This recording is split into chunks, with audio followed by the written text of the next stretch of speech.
खबर हाथरस हादसे से जुड़ी आपको बता दें, जहां पुलिस हिरासत में बाबा के कई सेवादार, तो पुलिस ने 24 से ज्यादा लोगों को हिरासत में लिया है। इनसे पूछताछ यहां पर की जा रही है। तो 24 से ज्यादा लोग अभी फिलहाल पुलिस हिरासत में, जिनसे पूछताछ बाबा को लेकर तो 100 से ज्यादा लोगों की सीडीआर खंगाली जा रही है। पुलिस ने कई लोगों को हिरासत में लिया है।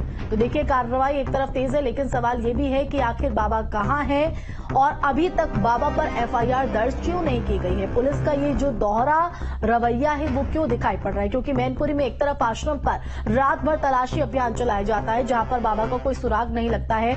वहां सिर्फ बाबा के कई सेवादार हैं जो मौजूद रहते हैं। ऐसे में उस दौरान पुलिस हिरासत में बाबा के कई सेवा हाथरस से ओवैस अली भी हमारे साथ लाइव जुड़ गए हैं। सीधा उन्हीं का रुख कर लेते हैं।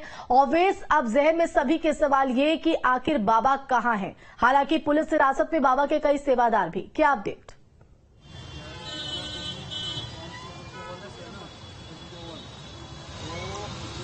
बिल्कुल, देखिए, पुलिस अब 48 घंटे के बाद लगभग सतर्क होना शुरू हो गई है, क्योंकि लगातार 100 लोगों का सीडीआर छाना जा रहा है। सीडीआर को निकालने की कोशिश करती हुई नजर आ रही है पुलिस, और दर्जनों लोगों को पुलिस ने हिरासत में लिया है, ऐसा सूत्र बता रहे हैं। लेकिन बाबा की अभी तक फरारी होना अपने आप में कई बड़े संकेत देता है। रात एसपी का बयान सामने आया। एसपी ने साफ तौर पर कहा कि बाबा अभी आश्रम के अंदर नहीं है, वो सिर्फ वहां पर जांच करने के लिए गए थे। आखिरकार कौन सी जांच है, वो जांच कब पूरी होगी? 24 घंटे के अंदर में मुख्यमंत्री ने जांच रिपोर्ट मांगी थी और अब उसमें समय बढ़ा दिया गया है। अब एक त्रिस्तरीय जो समिति की जांच है वो होती हुई नजर आएगी। पूरी कमेटी बना दी गई है। वहीं 2 जुलाई की जो पूरी रिपोर्ट है उस पर अब आयोग भी चर्चा करेगा। आयोग भी अब जांच के दायरे में आएगा, और आयोग जिस जांच के दायरे में आएगा वो एक एक परत को खोलने का प्रयास करेगा और देखेगा कि जो रिपोर्ट है वो क्या है। क्योंकि जो एसडीएम की रिपोर्ट है, जो कल एसडीएम ने डीएम को रिपोर्ट दी है,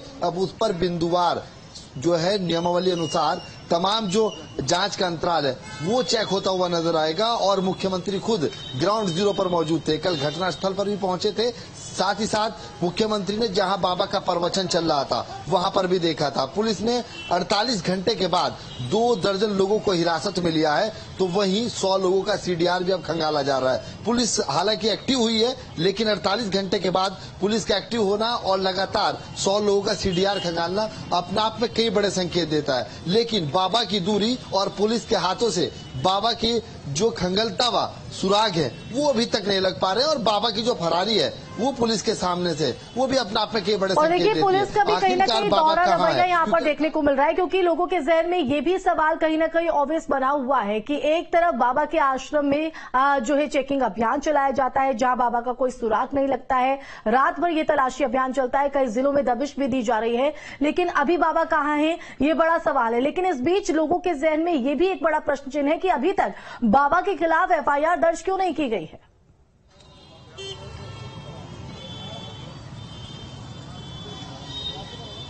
बिल्कुल, देखिए, तमाम जो लोग हैं अब उनकी जबान पर एक बाबा का वही नाम है, क्योंकि बाबा पूरी तरह से पाखंडी है। अंधविश्वास का जिस तरह से उसने सबको चश्मा लगाया और फिर जो भक्त हैं उनकी आंखों पर पट्टी डाली, और अब जनता खुद उसको पाखंडी बाबा कहने वाली है। लेकिन पुलिस के हाथ से दूर है। वहीं तमाम जो लोग हैं वो यही कहते हुए नजर आ रहे हैं कि बाबा का नाम एफआईआर के अंदर में क्यों नहीं है, क्योंकि कार्यक्रम किसका था? बहरहाल सी बात है, जिसका कार्यक्रम होता है वही जिम्मेदार होता है। प्रशासन जहां एक तरफ कटघरे में खड़ा है, तो वहीं बाबा के ऊपर भी कई बड़े संकेत हैं। लोग अब गुहार लगा रहे हैं कि बाबा को जल्द से जल्द गिरफ्तार किया जाए, वहीं बाबा का नाम एफआईआर के अंदर रखा जाए। पुलिस की आधी से ज्यादा जो सहूलियत है बाबा को इसलिए भी मिल गई है क्योंकि बाबा का नाम एफआईआर में नहीं है, और जब बाबा का नाम एफआईआर के अंदर में नहीं है तो पुलिस बाबा को क्यों ढूंढेगी। लेकिन पुलिस भी दायरे में है, और सवालों का जो दायरा है वो लगातार बढ़ता जा रहा है। क्योंकि देखिए, 80,000 लोगों की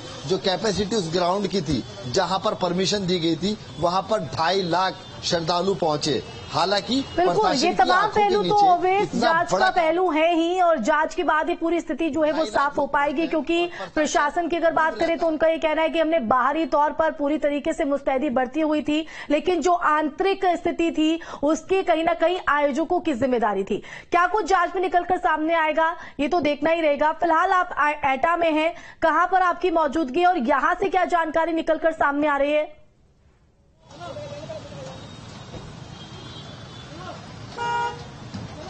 बिल्कुल, देखिए एटा के अंदर हमारी मौजूदगी है और एटा से जो घटना स्थल है वो लगभग 20 किलोमीटर की दूरी पर है।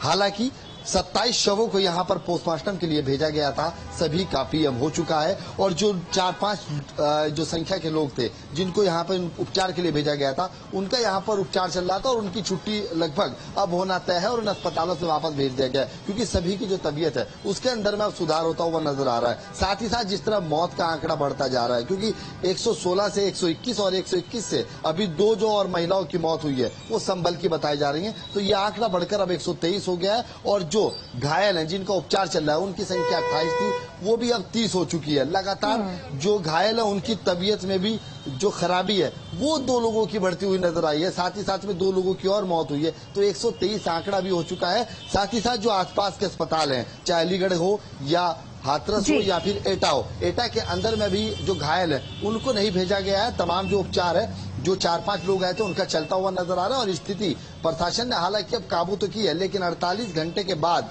अगर प्रशासन इस बात की सोंध लेता है और आंखें खोलता है तो अपने आप में प्रशासन के खिलाफ भी ये बड़े बिल्कुल ऑब्वियस कई तरह के सवाल है कि नारायण सरकार आखिर कहाँ है, पुलिस के हाथ इतने घंटों बाद भी क्यों खाली पड़े हैं। आप नजर बनाकर रखिएगा। फिलहाल बहुत शुक्रिया तमाम जानकारी देने के लिए। तो ढोंगी बाबा पर लगातार शिकंजा कसने के लिए तलाश जारी है। इस बीच हाथरस हादसे से जुड़ी एक और बड़ी खबर आपको बता दें, हाथरस पुलिस आज कर सकती है बड़ा खुलासा। पुलिस ने 40 से ज्यादा लोगों को हिरासत में ले रखा है। सेवादार, आयोजक, पर्सनल सिक्योरिटी के कई लोग पुलिस हिरासत में हैं और इनसे पूछताछ की जा रही है। और अब बड़ी खबर सामने आ रही है कि जहां हाथरस पुलिस इस पूरे मामले पर बड़ा खुलासा कर सकती है, वो खुलासा क्या होगा ये देखना होगा, क्योंकि कई तरह के सवाल इस वक्त इस हादसे से जुड़े हुए बने हुए हैं। तो पुलिस ने 40 से ज्यादा लोगों को हिरासत में लिया हुआ है, जिसमें सेवादार, आयोजक और ढोंगी बाबा के पर्सनल सिक्योरिटी के कई लोग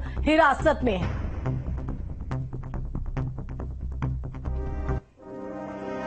और इस बीच हाथरस हादसे से जुड़ी एक और बड़ी जानकारी, बाबा ने 2023 में ट्रस्ट के नाम पर कर दी थी अपनी संपत्ति। तो 2023 में बाबा ने कासगंज की संपत्ति ट्रस्ट के नाम की थी। तो इस वक्त की ये बड़ी जानकारी, तो आपको बता दें कि ढोंगी बाबा का जो साम्राज्य है, ये काला साम्राज्य कई जिलों में फैला हुआ है। इस बीच ये बड़ी जानकारी आपको बता दें, बाबा ने 2023 में ट्रस्ट के नाम पर अपनी संपत्ति कर दी थी। कासगंज की संपत्ति को ट्रस्ट के नाम कर दिया गया था। तो साल 2023 में ढोंगी बाबा ने अपनी ये संपत्ति जो है वो कासगंज की ट्रस्ट के नाम कर दी थी। तो देखिए, अपने आप को बचाने और अपनी संपत्ति को बचाने का भी पूरा जो बाबा का प्लान था वो पहले से ही यहाँ पर तैयार था। तो ये हाथरस हादसे से जुड़ी बड़ी जानकारी आपको बता रहे हैं।